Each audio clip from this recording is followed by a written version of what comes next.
بسم اللہ الرحمن الرحیم والصلاة والسلام علی رسولہ الکریم وعلی آلہ وصحبہ اجمعین۔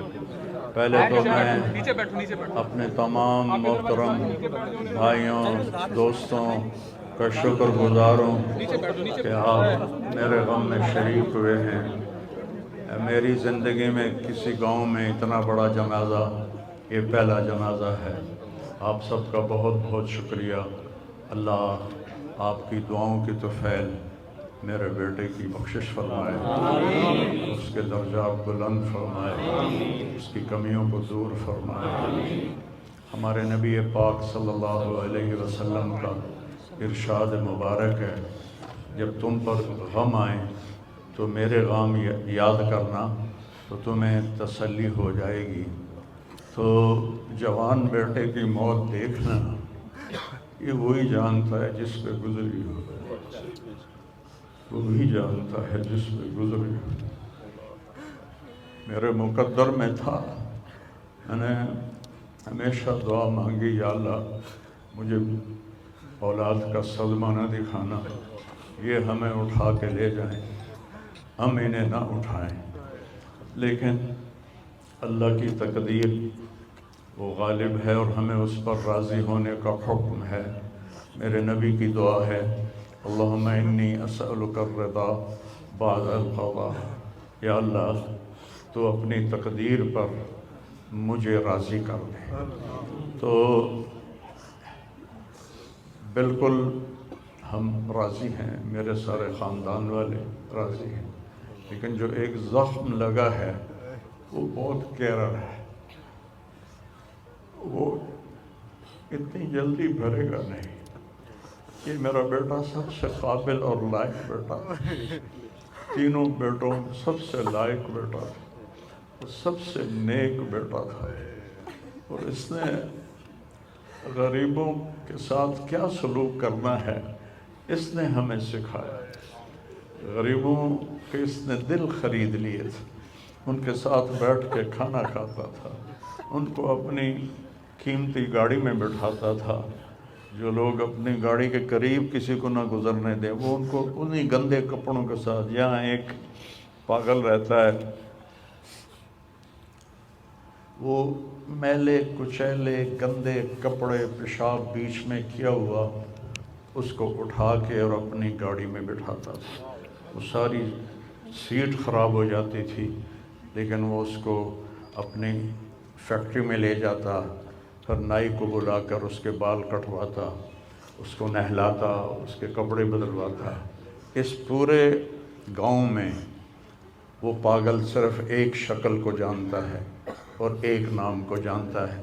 وہ نام تو پکار نہیں سکتا تھا، کہتا میاں میاں میاں۔ یہ صرف ایک اس عاصم جمیل کو وہ جانتا ہے، جو آج ہم سے رخصت ہو گیا، اور یہاں ہم بے بس ہیں اور اللہ کی تقدیر پر ہم راضی ہیں۔ اور السعید من وعظ بغیرہ، موت سے اپنی موت کو یاد کرنا چاہیے کہ ایک دن میرے اوپر بھی یہ آئے گا اور میرا بھی سانس نکلے گا اور زندگی کا دھاگا ٹوٹے گا۔ یہ اس بچے نے وہ کام کیا علاقے میں جس کو میں اپنی تعریف نہ ہو جائے، یہ اللہ کی امانت تھی، اللہ نے اس کو اپنے پاس بلایا۔ لیکن بہت کم والدین کو ایسی اولاد ملتی ہے، بہت کم والدین کو ایسی اولاد ملتی، اور اسے جوانی میں اللہ نے بلا لیا۔ میں راضی ہوں، میرا سارا خاندان بھی راضی ہے، لیکن یہ رونا تو میرے بس میں نہیں۔ حضرت ابراہیم رضی اللہ عنہ میرے نبی کے صاحبزادے، جو حضرت ماریہ کے پیٹ سے پیدا ہوئے تھے، تو انہوں نے اوالی میں ان کے لیے ایک باغ میں کمرہ بنوایا تھا، اور اس میں دودھ پلانے والی عورت کو اس کے سپرد کیا تھا، اور آپ مدینہ سے نکلتے اور جا کر حضرت ابراہیم کے ساتھ کھیلتے، پیار کرتے، محبت کرتے، اور پھر واپس آ جاتے۔ ایک دن 18 ماہ کے ہو گئے، 18 ماہ کا بچہ بھاگنے دوڑنے لگتا ہے، بابا بابا کہنے لگتا ہے، ماما ماما کہنے لگتا ہے. تو آ کر خبر دی ایک صحابی نے، یا رسول اللہ ابراہیم نزع کی حالت میں.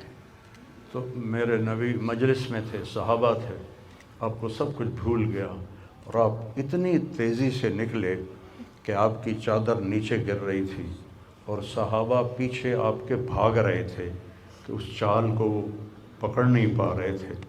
اور جو ہی آپ کمرے میں داخل ہوئے اور ابراہیم کو اپنی گود میں لیا تو اس نے ایسے اپنے بابا کو دیکھا اور اس کی آنکھیں بند ہو گئیں اور میرے نبی زار و قطار رونے لگے اور فرمایا العین تدمع والقلب یحزن ولا نقول الا بما رضی اللہ تعالی بنا. کہ ابراہیم بڑا دکھ دے کے جا رہے ہو، آنکھ اشک بار ہے اور دل زخمی ہے، لیکن ہم وہی کہیں گے جو اللہ کہتا ہے کہ ہم اللہ کی تقدیر پر راضی ہیں. جب ان کی تدفین کا وقت آیا تو آپ ان کی قبر میں اتر نہیں سکے غم کی وجہ سے. اتنا صدمہ تھا، آپ قبر کے کنارے بیٹھے ہوئے تھے اور کہنے لگے ابراہیم کو اتارو.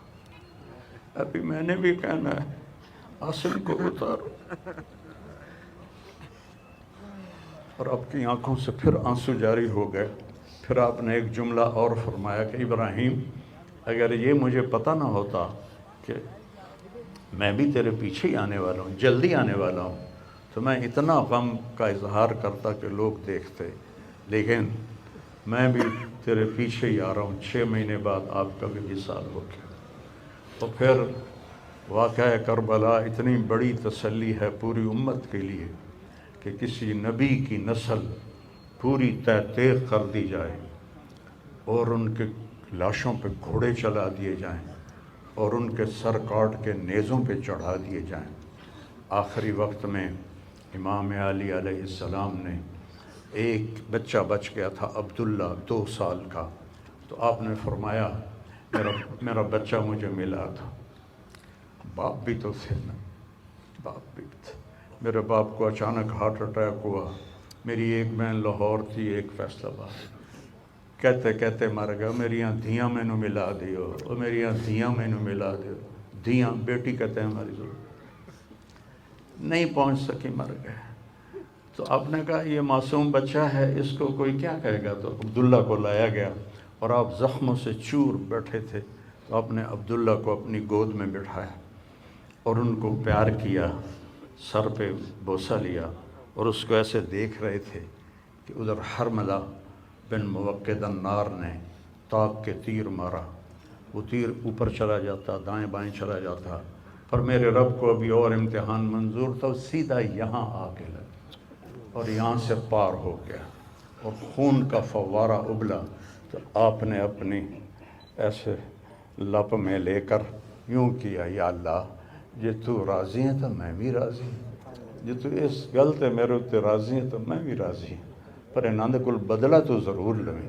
اور خون اچھال دیا اور پھر وہ بھی شہید ہوئے اور ان کے بیٹے بھی شہید ہوئے، ان کے بھتیجے بھی شہید ہوئے، ان کے 5 بھائی شہید ہوئے.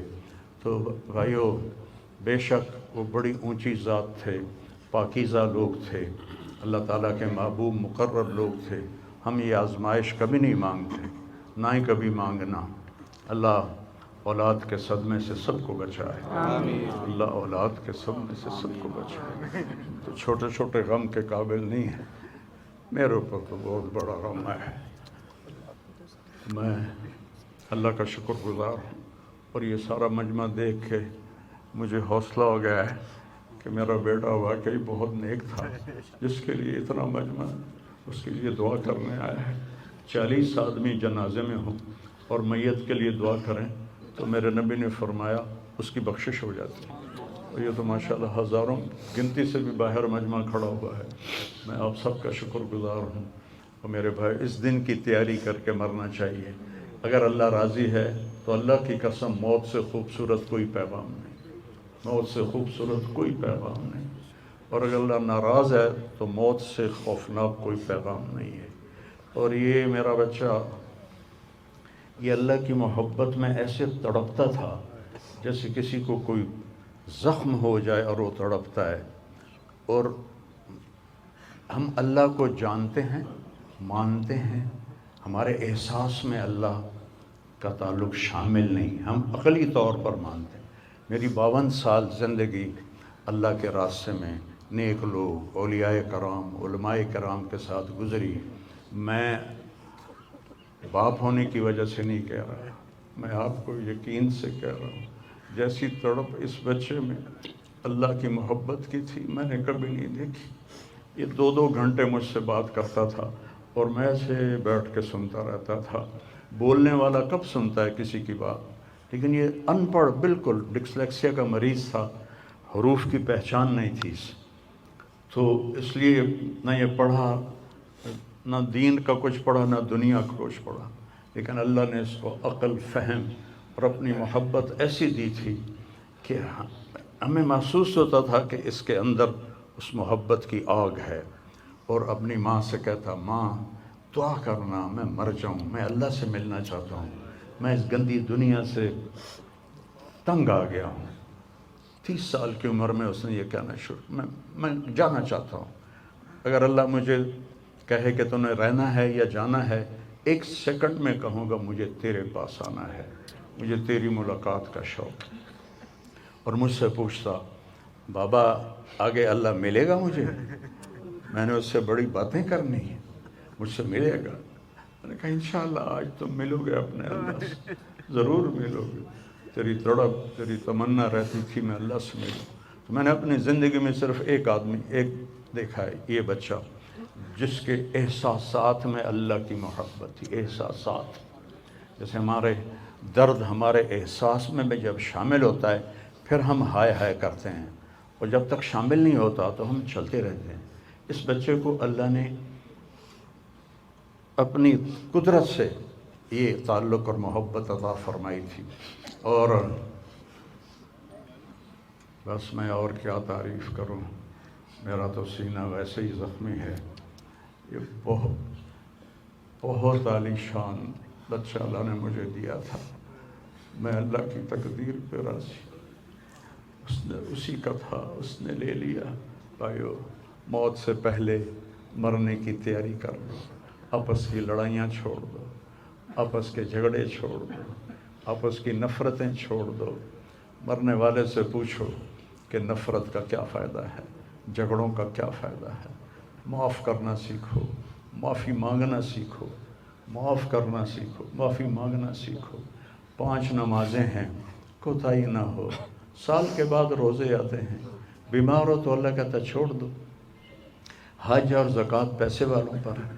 تو ٹوٹل ایمان کے بعد 2 باتیں ہیں، ایک نماز ہے اور ایک روزہ ہے. اور اس کے بعد ایک حدیث میں سنا کر ہم جنازہ پڑھتے ہیں.